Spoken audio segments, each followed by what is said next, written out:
I'm off to the Italian Riviera, to the beautiful town of San Remo, where the sun shines endlessly down onto the lively cobbled streets and through the heavenly breeze of the harbour. I'm here with my lovely friend Kelly on a food and culture adventure, and after being utterly wowed by our stunning Airbnb apartment, I'll show you later, we've arrived at Ospedaletti, a small town just west of San Remo, for our first stop, Biblos restaurant, specialising in fish, naturally. And here she is, chef, restaurateur, most fabulous friend, and of course the perfect San Remo guide, Lella. Our first dish, spaghetti allo scoglio, mixed seafood with bigoli pasta, which is long, thick spaghetti, arrives and at once floods your senses with the smells of the ocean. With this focaccia too, but that did not last long.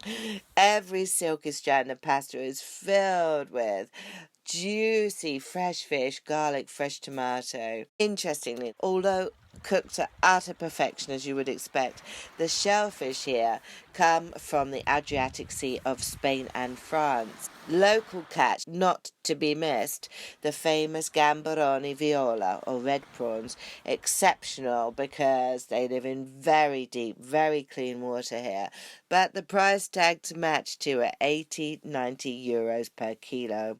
Oh no, that's not a catfish. Then this happened. Oh, can we just take that from the top? This is an affogato, meaning drowned, where the coffee, the divine Italian coffee, is literally drowned by the ice cream. But here also has yogurt, whipped cream or panna montata, and hazelnut grains. After a short rest to digest, we headed out for the evening, where, I wasn't sure, he didn't know, arriving at Arma di Taggia, a town a little up the coast where, amongst the broad clean streets and pretty houses, I finally got my toes in the sand. We chose here Molo 70, Tre Alberi restaurant for some light aperitifs. Aperol spritz, Lella's gin and tonic, served with pink peppercorns, rosemary and a dried orange slice. Oh, and the utterly fabulous Italian way of serving aperitif platters are just a divine meal in themselves. This one had pineapple cheese, tomato meats, but Lella ordered fried anchovies, and they are simply mouth-watering. The night takes over and the views are just amazing wherever you are in this place. Back in the square, a dance show was going on. The whole community, it seemed, out to support the different gymnastic clubs and local talented dancers.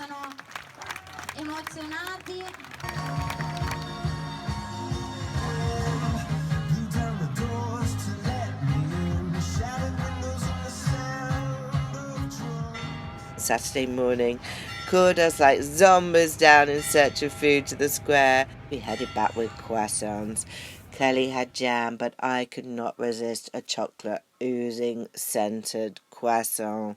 The markets were next, with their squares with fabulous statues and architecture. Okay. Oh my God, Ronnie. Aperol spritz, and is that one of these? We'll just have to wait a little bit later for that. The market is full of a vast choice of fabulous, colourful fabrics at wonderful prices, and I could not resist a purchase or two. Lunch. I used to live here and I remember these so fondly. Sardinara, tomato as one stuffed with cheese, with olive, the most famous one with onion. Best easy lunch on the go. Get them from traditional bakers dotted along the pretty streets. And then our fabulous Lella dropped us off here in the Tre Ponti area for some much needed ocean relaxation, so we could be re-energized for an exciting evening ahead exploring the old town. It's amazing here because of the curling, tightly woven streets with their little spaces of community. There's artist work on the walls. A shop, because he's a painter. Oh, okay. Oh, here we go. Some more cool artwork. So is this guy's shop here, this artist? Is he famous in San Remo? No. Which way should we go? This way? Oh, this way. Lella's choice of a restaurant, Il Mulattiere, which means the man who rides the mule, is family run by both the Arietta and Tiru names for 60 years. Veranda Kuyu, Ratatouille. Ratatouille. And what's in this one? Cold and smashed potato. Oh, lovely. And what did you say was in this lovely ratatouille? It's zucchini, aubergine, peppers, and potatoes. Yeah, lovely. Perfectly cooked, so soft and flavoursome. Wait. It's when yesterday. It's not squid. It's the one. Yes, the castlefish. Well, yes, castlefish with Castlefish. and potato and some olives Oh, lovely. and parsley. Yet still my favourite dish, and I think everyone agreed on this, was the spaghetti puttanesca. Small red tomatoes, parsley, garlic, olives, capers. Oh, if I could have this delivered back home, I would. The best dish here in this Il Mulattiere restaurant, she tells us, is tripa e fagioli, tripe and beans. I guess you have to catch those guys first. We climb upwards and upwards via these little squares, like little networks of communities with their own artworks, built around the 11th century. If you reach the top, you are rewarded by the majestic presence of the sanctuary of Madonna della Costa, once a safe reference point for sailors approaching San Remo. It has an ornate, stunning Baroque interior, but the night time up here, the atmosphere and the views are just wow. Well, we soon made it to Piazza Bresca for some well-earned GMTs, enjoying the ambiance of the chatting and dancing and happy people living and working here. Come morning, opening those shutters never grows old. It's gorgeous. Hearing the sounds of a good night the night before and soaking in that beautiful Italian vibe that lifts you up like no other.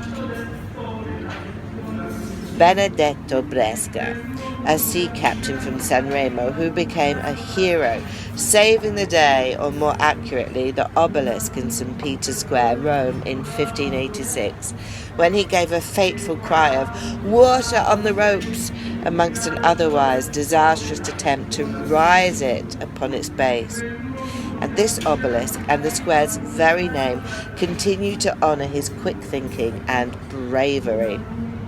Steeped in history, not only do we have this glorious view from our window, but the very building where we're staying was originally built in 1600, though some parts were sadly destroyed in the Second World War.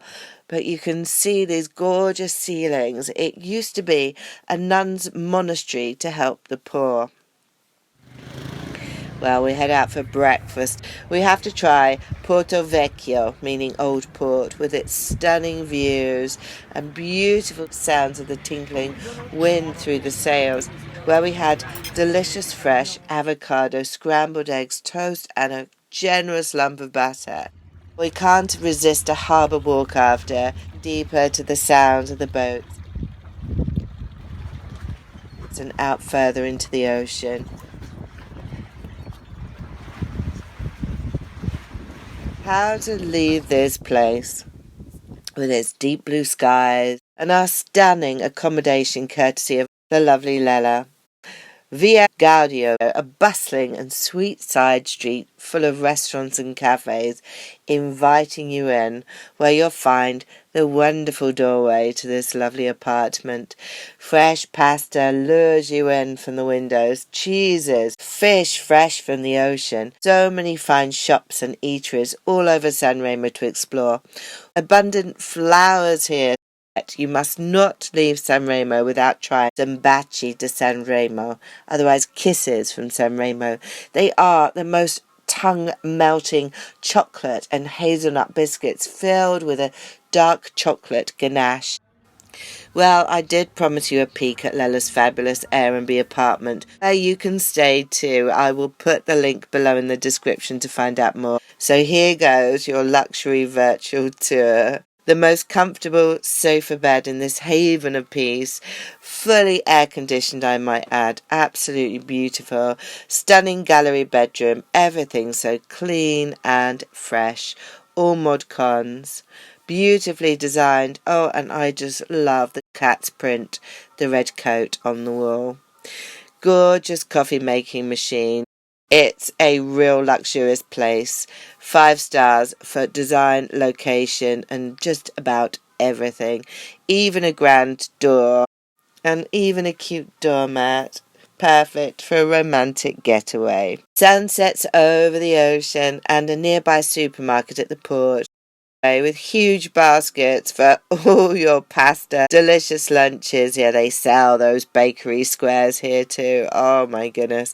And of course some Aperol spritz for the fridge at home. Oh, there's garage and bikes included too in your rental.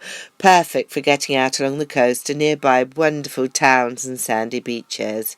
But San Remo is famous for its beautiful gardens. Famous too for motor racing, as well as both the flowers and music festivals that take place every year. Well worth a visit.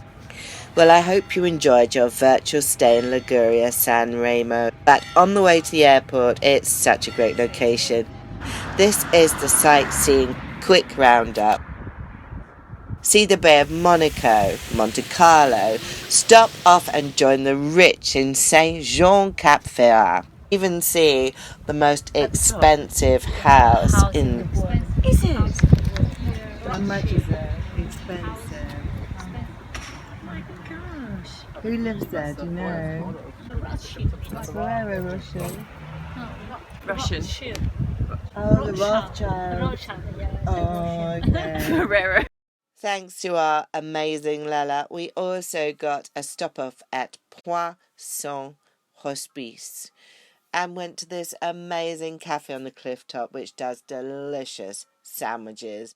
And it's a few minutes from Paloma Beach, a gorgeous, charming, very peaceful beach where you can walk right round the cove point looking down on all the waters. It's absolutely blissful.